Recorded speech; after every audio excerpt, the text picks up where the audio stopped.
பொழைக்கிற பொழப்புக்கு தாண்டி முதல்ல ஒரு பொம்பளைக்கு சுதந்திரம் வேணும். அப்படி அது மட்டும் இருந்துட்டா மத்த சுதந்திரம் எல்லாம் அடுத்தவ என்ன உனக்கு தாரது?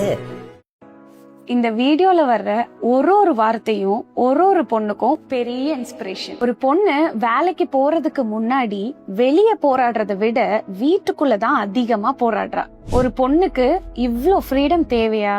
ஒரு பொண்ணு வீட்டு வேலை பார்க்க மாட்டாங்களா? ஒரு பொண்ணு கை நிறைய சம்பாரிச்சிட்டா கைக்குள்ள இருக்க மாட்டா. இந்த மாதிரி 1000 வார்த்தைகள். ஆனா அவ மனசுல ஒரே ஒரு ஆசைதான், எப்படியாவது வாழ்க்கையில சாதிக்கணும். ஒரு பொண்ணு வேலைக்கு போறது மணிக்காக மட்டும் கிடையாது, அவளோட செல்ஃப் ரெஸ்பெக்டாகவும் தான். ஒரு உமன் ஃப்ரீடம்னா யாரையும் எதிர்த்துட்டு வாழ்றது கிடையாது, ஒரு தன்னம்பிக்கையோட வாழ்றது தான். ஒரு பொண்ணுக்கு சப்போர்ட் கிடைச்சா அவ ஃபேமிலியை மட்டும் இல்ல, ஒரு என்டையர் ஜெனரேஷனையே மாத்துவா. அவளை கண்ட்ரோல் பண்ணாம அவளை அண்டர்ஸ்டாண்ட் பண்ணி பாருங்க. அவளை ஜட்ஜ் பண்ணாம சப்போர்ட் பண்ணுங்க. சப்போர்ட் பண்ணி பாருங்க.